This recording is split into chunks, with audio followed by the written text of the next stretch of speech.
that at this very moment the world is teeming with important events? A man in Hong Kong, for instance, is preparing to force his way into a bank at the point of a gun, unaware of the fact that the police are waiting for him, that he will die very shortly with 3 bullets in his back. A woman in Hollywood, California, is about to take a screen test that will eventually make her the most envied woman in America. A gentleman in Peoria, Illinois, has invented a new kind of mousetrap, but is destined for a heartbreaking disappointment when he discovers that the world will not beat a path to his door for it, as advertised. And at this very moment, a man named Charlie Gifford is stepping into his modest home after a hard day's work to face his destiny. I'm home, Hazel. Said I'm home. I heard you. Well, that's a fine way to greet a guy when he gets back from a 10-hour stint in the office. If you don't like it, you can lump it. Is dinner ready? Sure. Just open up a couple of cans. What? And don't cut your fingers. All right.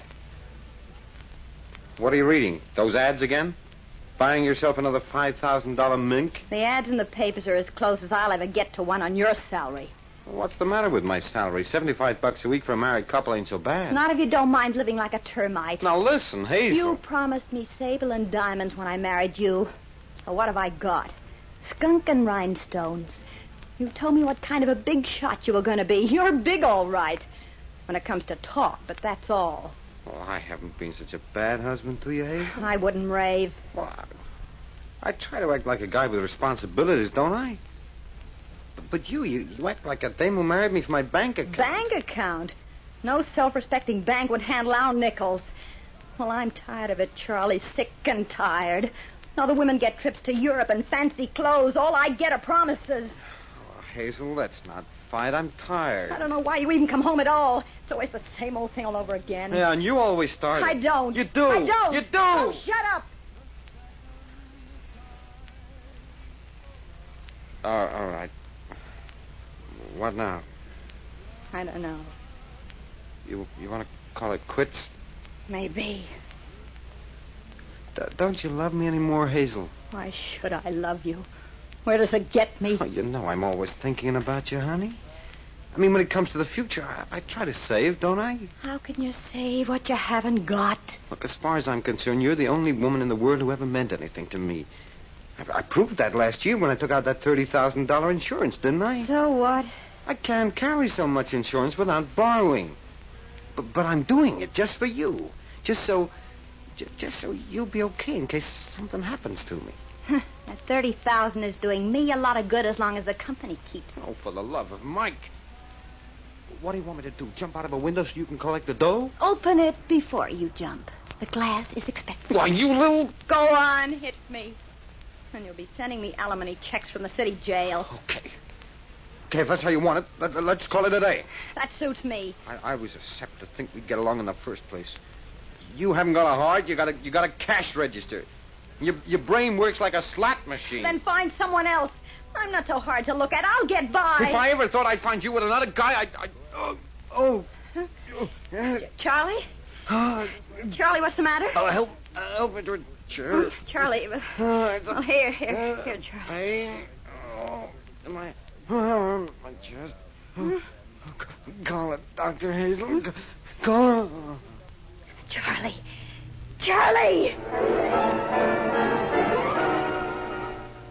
Today's Altered Day. Well, you feeling better, Mr. Gifford? Yeah, I feel okay now, Doc. What happened to me? Well, it's one of those things. I'm afraid Mrs. Gifford, if you come inside with me, I'll give you a prescription to be filled. All right, Doctor.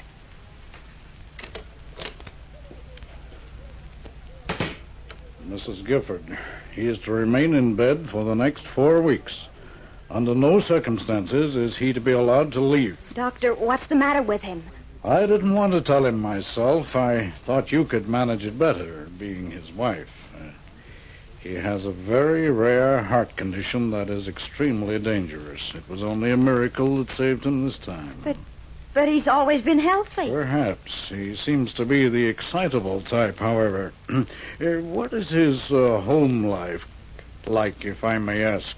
Why, Why, Doctor, Charlie and I are like a couple of turtle doves.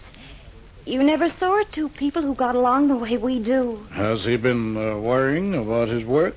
Oh, no. No financial troubles? Financial troubles? Oh, my goodness, we never talk about money. Charlie does all right at his job, and I'm a simple girl with simple tastes. I stand behind him and encourage him as much as I can, of course. Oh, but I'd be satisfied if he only made half of what he does now. Well, in any case, the important thing is to keep him happy and quiet. Don't let him get a chance to upset himself in any way. And give him all the affection he wants, Mrs. Gifford. He needs affection now. Poor Charlie.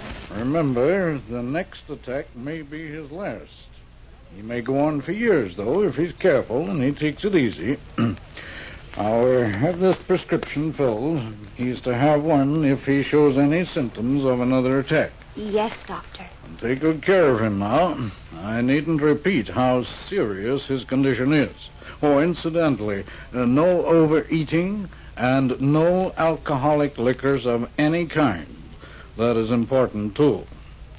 I'll watch him, Doctor. Yes, lots of rest, relaxation, no worries. Oh, I'll make sure he's all right. I'll read to him and everything. And I promise I won't let him out of that bed for 4 weeks. Good girl. Thanks for coming, Doctor. Not at all. Good night. Good night. Hazel? Hazel! I'm coming. Where's the doctor? Did he leave? Just now. Well, what's the matter with me? Why didn't he tell me? There was nothing to tell you, Charlie. Charlie, you're perfectly all right. I am? Really? Sure. Sure, the doctor said you could get out of bed and do whatever you like. Yes, just have a good time, he told me. Forget your troubles. And the sky's the limit.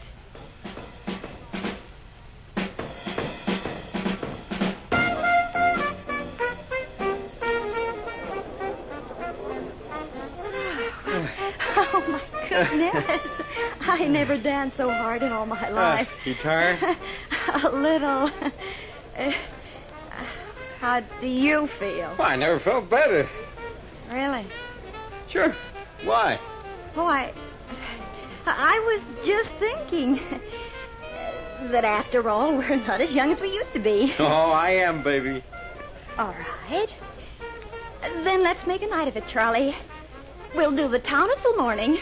Well, that might be kind of expensive. Oh, don't be like that, sweetness. Just this once. Well, okay. Just this once. We'll check out of this place right after this dance.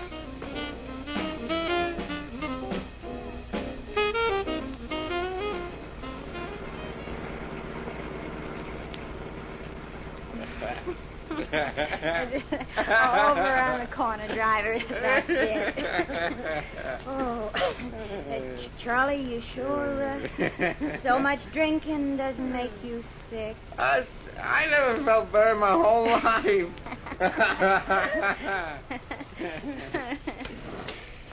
Oh, come on, Charlie. How'd you get there? Home, sweet home. Oh, thanks, Charlie. Here, keep the change, driver.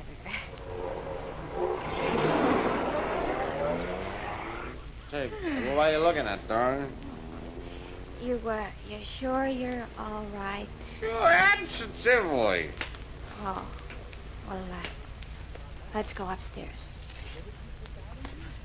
I was drunk last night, drunk the night before. I'm gonna get drunk again. Charlie. What's the matter? The elevator isn't working. Well, who says it isn't? The super told me it was going to be closed tonight for repairs. Come on. We'll have to walk. What, 6 flights? Well, I'll race you up, Charlie. Come on, catch me, Charlie. Come on. Okay. Charlie. Come on, here I come.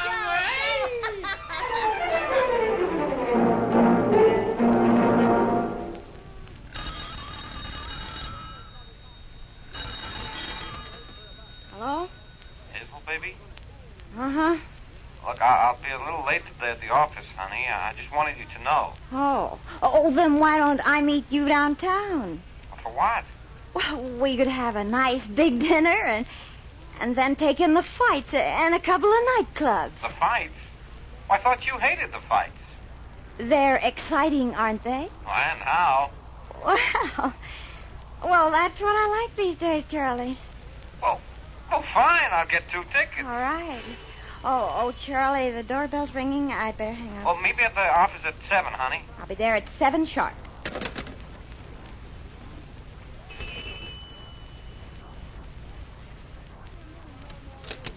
Good evening, Mrs. Gifford. Oh. Good evening, Doctor. Come in.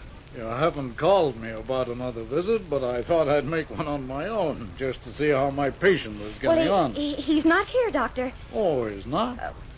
Well, I know you said he shouldn't leave his bed, but I thought that Florida would be so much better for him, and I got a private ambulance to take him to the station and everything. Oh, he's down there now? Yes, with his grandmother, Doctor. Oh, she's a loving old soul who understands Charlie, and she'll take wonderful care of him, and I'm going to join him later. She'll put him under the care of another doctor down there. Oh, I see. Well, then, I'll let his present physician take over from here on. You told him about Charlie's condition, of course. Oh, of course, yes. And the doctor is a specialist in that sort of thing. Good. Of course, I wouldn't have advised you to move him if you had consulted me, but as long as you've gotten him down there safely, he's all right. I've been so very careful about poor Charlie. I've kept him on his diet, and I haven't let him move a single finger since his attack. You know, he complains that I'm being too sacrificing in the things I do for him. Oh, but I don't listen to him. I'm glad he's in such excellent hands, Mrs. Gifford. Oh, why shouldn't he be, Doctor? After all, I only have one husband. Well, thank you for coming, Doctor. No trouble at all. Good night, Mrs. Gifford. Good night.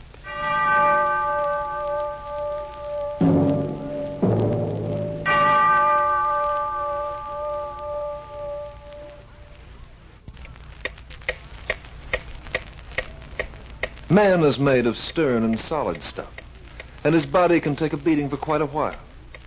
From the time he is born until he reaches old age, he must resist the elements and disease in order to keep alive. And in some unfortunate cases, he is also forced to resist the diabolical impulses of a homicidal wife.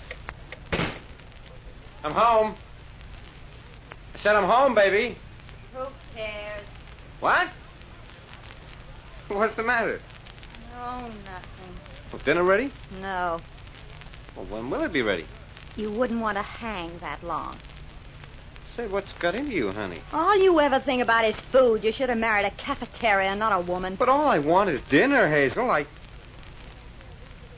Look, I thought we were through with fights. What's the big idea? Oh, drop dead. Okay, if that's the kind of mood you're in, I won't argue with you. Why, you dumb... Oh, all right. Let's forget about it. I apologize. Now you sound more like my baby. Joey Wilson called me in the office today. He wants me to do a little bowling with him tonight. At what time? Well, I'm meeting him at 8. That is if it's all right with you. What time will you be home? Oh, by 10, sure. Oh, well, have fun, Charlie. It's just fine with me.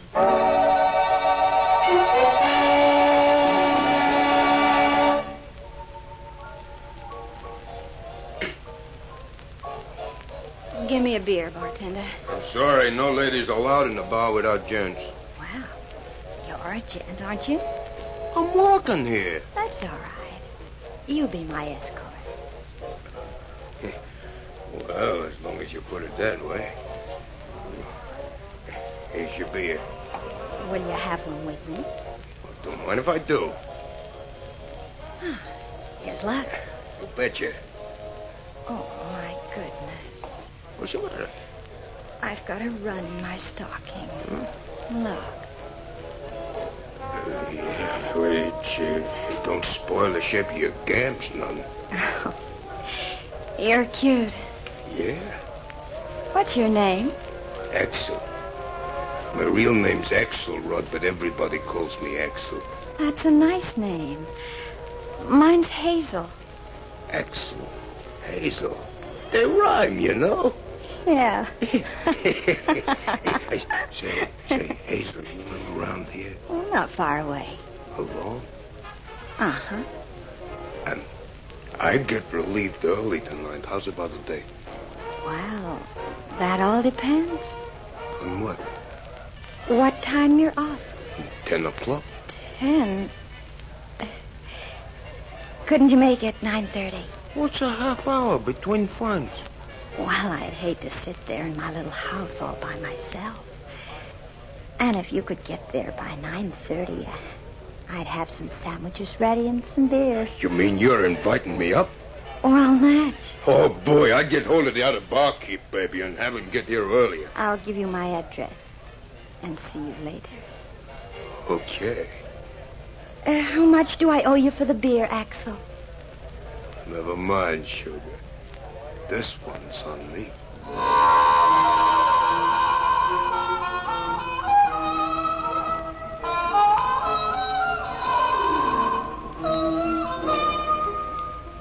Were the sandwiches good, Axel? Oh, say, they hit the spot. Well, what time is it? 5 after 10. I just can't understand it. You can't understand what? That... the time flies so fast when I'm with you. Sit over here next to me. Oh, you don't have to ask me twice. You're so strong. I'll bet you've got a terrific punch. Oh, I do my own bouncing at that gin mill.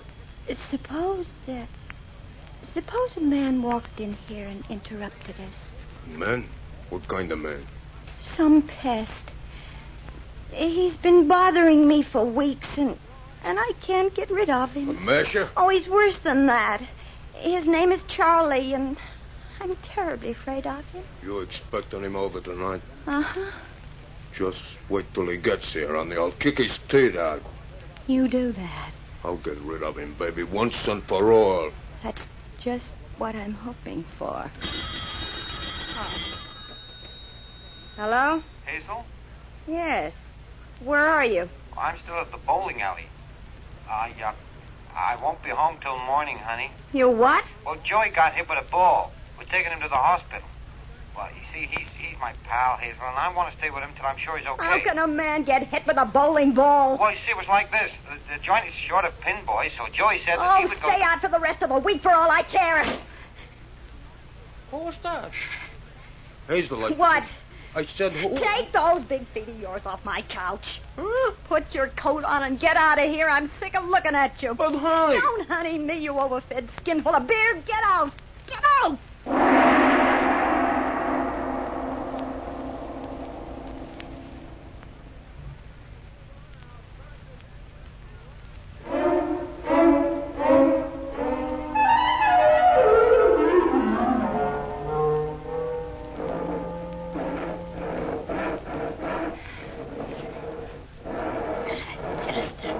A little deeper. I'm home. Oh, just a second, Charlie. I'll be right up.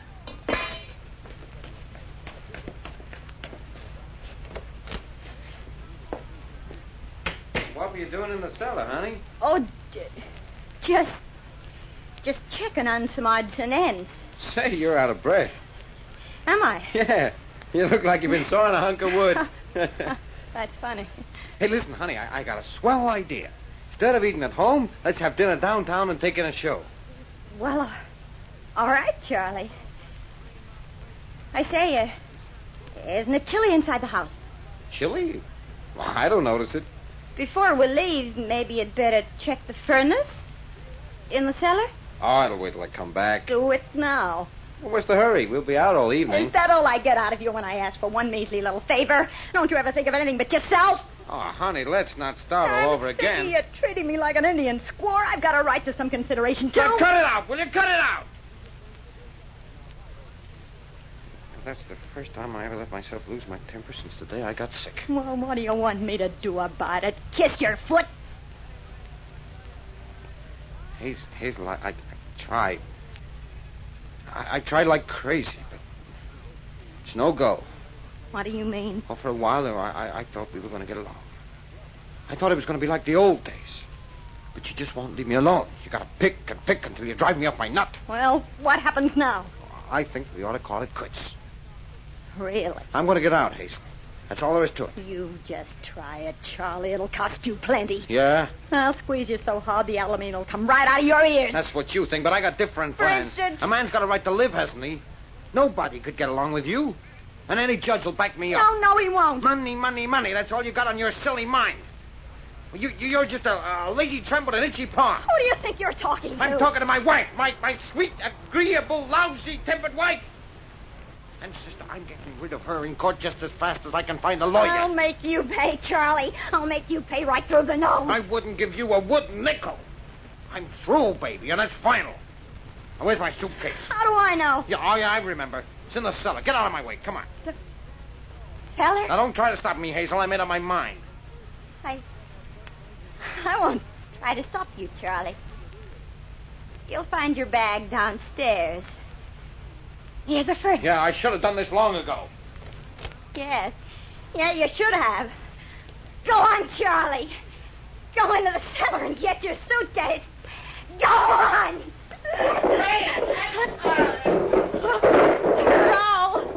Roll down on your fat head. Roll, Charlie. Roll!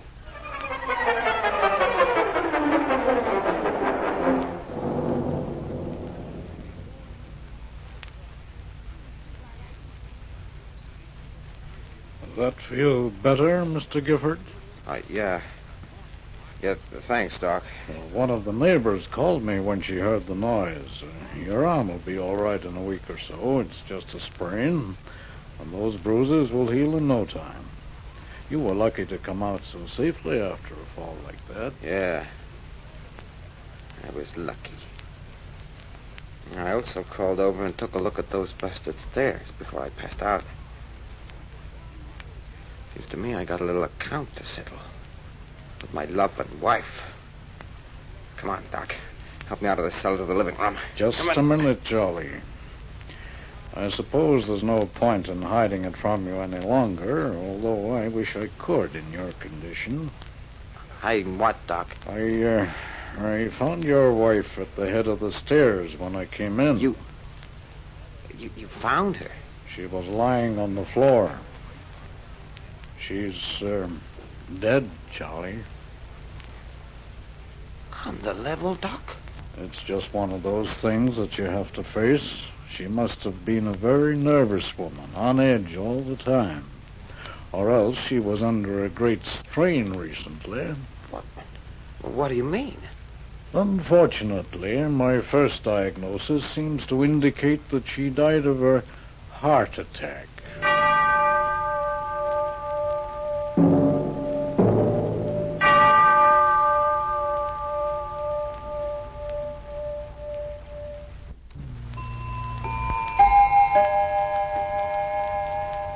Well, now, let's check over the events of the last half hour.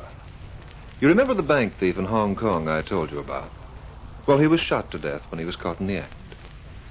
The Hollywood movie actress has taken her screen test, and her potential producer is reserving a table for two at the Macombo in order to become better acquainted. The gentleman in Peoria who invented the mousetrap has overcome his disappointment and is now on the verge of inventing something bigger and better in the way of a trap for rats. And at this very moment, a man named Charlie Gifford is making plans to spend a winter of rest and relaxation on the shores of Miami Beach, with the aid of a $10,000 life insurance policy left to him by his lately lamented and loving wife, Hazel.